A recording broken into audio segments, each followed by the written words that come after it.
It's obviously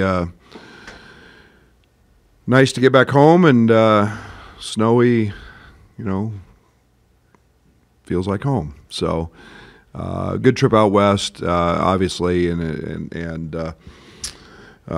coming out of there with a couple of wins, drastically very different games. I thought we did what we needed to do in the Washington game. We got off to a great start. And then I thought we got a little uncharacteristically sloppy. Maybe it was a little easy early. Watching the film, I thought we got the same shots we got at Oregon. We just didn't make them from three. I thought we got really good looks. But give Danny credit. They found some things defensively that are working for them, and Osabar didn't affect the game offensively, but defensively he was terrific. And then we withstood early foul trouble from Kylan. I think that's one of the positives. We had KJ in foul trouble at not hardly playing in the first half at Oregon, and Bam at Washington, but very different games. I was excited to see that part of it, to be quite honest. I think we had 22 straight points against Washington in the paint and at the free throw line. Even though we shoot threes, a game we didn't make them, we still found a way to win and be efficient and be effective. And we've obviously did a really good job. I thought Tommy was excellent in his rim protection against Osabar. I thought that we lacked a little focus in guarding Davis, letting him come off some screens, making some mental mistakes there. But I thought that all in all it was solid effort. And then obviously KJ made some important baskets late. And then we made free throws down the stretch to handle that. But now it's Penn State. They're good. They've got some veterans. They've got some guys back, led by Ace. They're a team that I compare a little bit to Missouri in terms of the way they play. They've got 5 guys in double figures, so it's not just Ace. The big kid from Northern is impacted their team a great deal with shot blocking, with rim presence. He's had a 15 rebound game, and he's helped solidify them on both ends of the court. So a well balanced team. They're going to press. They're handsy. We're going to have to be ball tough and play. They're right there with us, averaging 88 points a game. So they like tempo, as we do, and they've got quality depth. So the DeLeon kid transfer from Tennessee has been very effective as well. So they've hit the home run with a couple of their transfers and impacting their team at a very high level.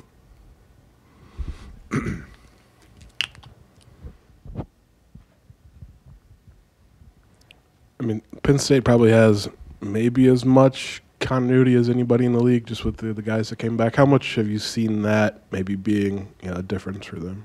Sure. I think it's all a positive. I think anytime you get continuity, there's nothing bad about that. And Mike's in his in his early status of his career, early place in his career. So having that continuity and that carryover is huge, and especially when it's led by one of the better point guards in the country in Ace. So it's nice to have, and like I said, they've done a really good job of blending the transfers in and putting the pieces to that puzzle together very well. Mike hasn't won 400 games in his career because he's a bad coach and a bad recruiter. He knows what he's doing. So Yeah, that's a big part of it. They got a lot of veterans. Do you think your defense would be where it's at this point in the season? Hopeful. If you'd asked me after Ole Miss, no. I think it's all a part of our growth. I think that Zach Hamer and our staff have done a really good job of building what our fundamental base is, building what our continuity is. I think that we're fortunate that a very little thing called communication and talk can be the difference between a good defense and a bad one. And you can have great individual defenders, and I think we've got a few of those. But our communication is tremendous. This is a talkative group. They're loud that way. So we try to eliminate mistakes, and it's helped build our defensive chemistry, maybe at an expedited rate. You said obviously after Ole Miss you weren't particularly happy with where you were. When did you maybe see that flip on for you guys? It's just a timing thing. I think that patience is not one of my virtues. And I think it's one of the things I felt really comfortable with is we had some individual defenders, and I thought that, positional size and length and some of those things we had. But developing chemistry is really hard, and it just takes time. And I think we're a better team than obviously we were then. I think we're a better team since we played Northwestern. I think we're a much better team now than we were when we played Tennessee. And I think all of that just is put in place by time. And when you don't have a tremendous amount of continuity, a lot of new faces, time does nothing but help. But it's a tribute to our staff and most importantly our players, because they're willing listeners and they're trying to buy in on that end, and it's allowed us to be in the spots we're in. I guess continue on that front. Early, was it just the chemistry part that maybe you were concerned about? Were there other things defensively that you just didn't maybe have a clear idea of heading into the year? I think we thought we were going to be a better rim protection team than we were a year ago. That was obviously a bugaboo. Last year it was something that we didn't do. Late we relied on Coleman's hands and his anticipation. But so we had to scheme a little more with that. So I thought we had that. I was pretty confident that what we were getting with Bam, in terms of an elite on-ball defender, and there was enough evidence of what he could be. But I think that we knew that size would be there for us. It was just a matter of, I think Will's just leaps and bounds better defensively than he was even a month ago. I think that Kasparis has proven that he can really, really guard. We knew what we had in Draven, a guy that could hawk the ball. But the freshmen have done a tremendous job. Merez has been really good, and Tommy's just so smart, and he's 7'1". So it's just a culmination of time and experience and growing and getting better on that end. Coach, you said the other day that there was a difference between playing hard and competing to win for your guys. What does that look like to you? Yeah, we're not there yet. You can play hard, and you can, and our guys are playing hard, and we demand that every day. That's who we are. The saying "everyday guys" exist around that. But I think competing to win is the play Trey White made at the end of the game, diving on the floor for the loose ball, first one on the floor. I think it's the going to offensive rebound, even though you're blocked out, and trying to get the ball and doing your job. I think it's sitting down and taking pride in guarding the basketball, not needing help. That's competing. That's the little things when you've got the mindset that I'm gonna win and do my job so our team can win. And you guys can go out and play hard, but you can also play hard and not be very competitive when it comes to the outcome of something. And this group is learning to fight. And I don't want you to just block out. I want you to block out and go get the ball. I want you to handle a ball screen coverage and not let them score and do everything I can. Sometimes they score and it's next play, but the mindset of competing is a real lost art, in my opinion, and one that we're getting better at.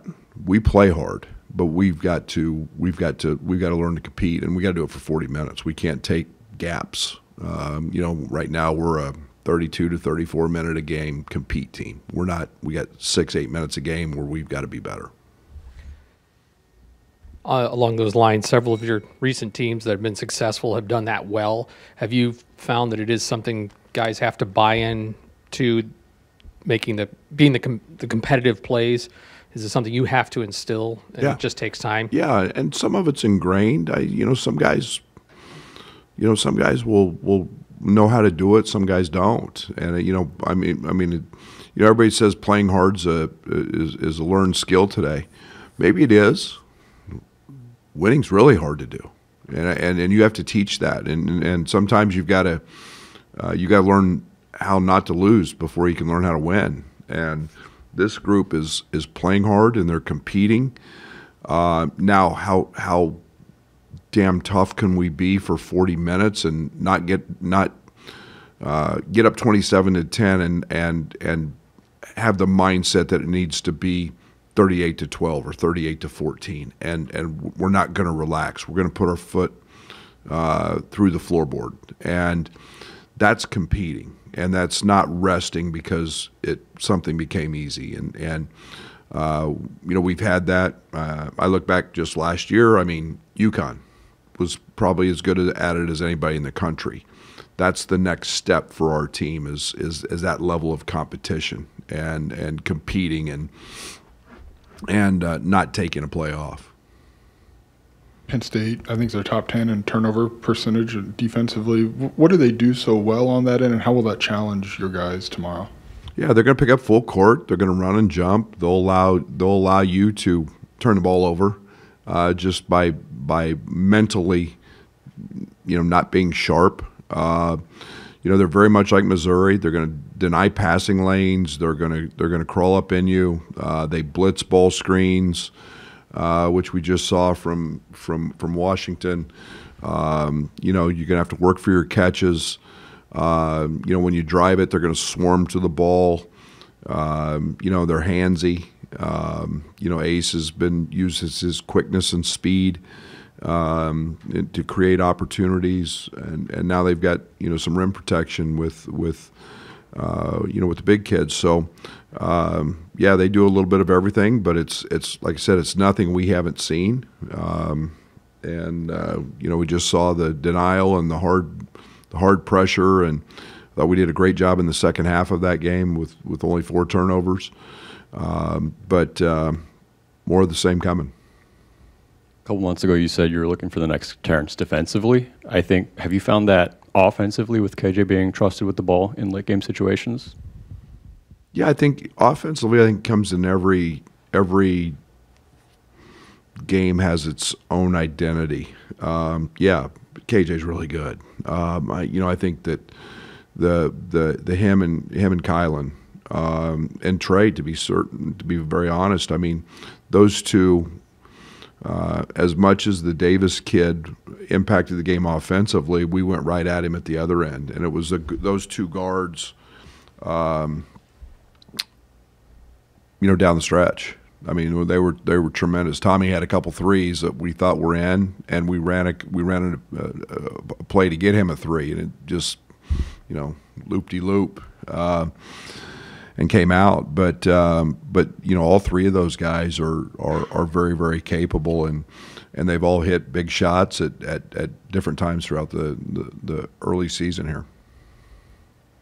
Got a lot of games in a short window here. That's not atypical for this time of year, but is that a factor, if at all, in these games right now? Only if you let it be. It's a Big Ten. It's what we all signed up for. It's we've got unbelievably good presence in Paul Schmidt, Joey Biggs, Adam Fletcher, doing all this. We had 5 games in 12 or 13 days last year. We've got them this year a couple of times. Guys would rather play games than practice anyway, and let's go. We go every day anyway, so it's not that big a deal. Fans online, they've been loving DGL and Jake Davis. What's it like to have, depth on this basketball roster, and how would you compare this depth to other teams that you've had at Illinois? What do they like about him? I don't read it, so I don't know. I kind of like him too. So, are they liking him? What? Because they scored a couple baskets? It's good.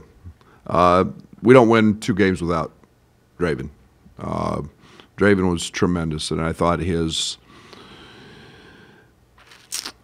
decision making was good. I thought his decisiveness was great. I think the game is slowing down for him, even though he plays very fast.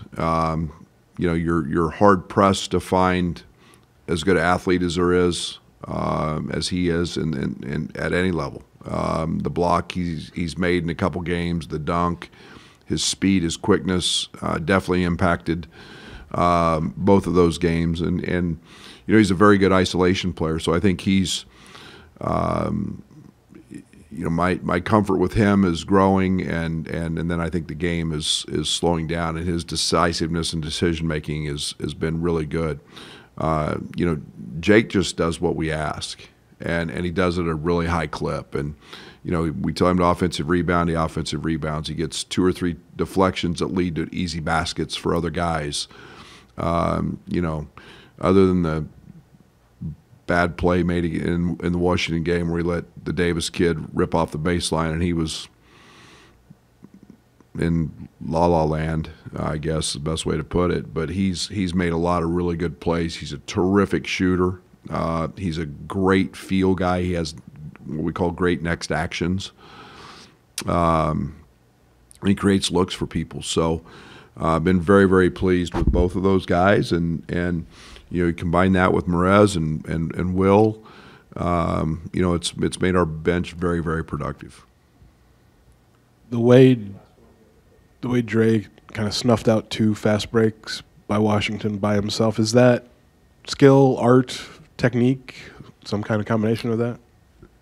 All of the above, and then really, really good genetics. When you can run really fast and you can jump really high, they missed the block. I mean, and Earl told me he missed the block. I mean, I think he, you go pull that up on any highlight, and I mean, you see him on top of the ball, but his quickness and his speed allowed him to make the steal and the deflection, and we get to see that every day, and he dunks on somebody a couple times a week in practice, and so we're not shocked by that either, and he's a very, very gifted athlete, and and now those are competitive plays. Those are the plays you talk about. You can just play hard, but now you go compete to win a game, and you make that block, and you make that steal or get that deflection, and those are the things that Draven's has learned and is doing now, and it's impacting our team at a really high level.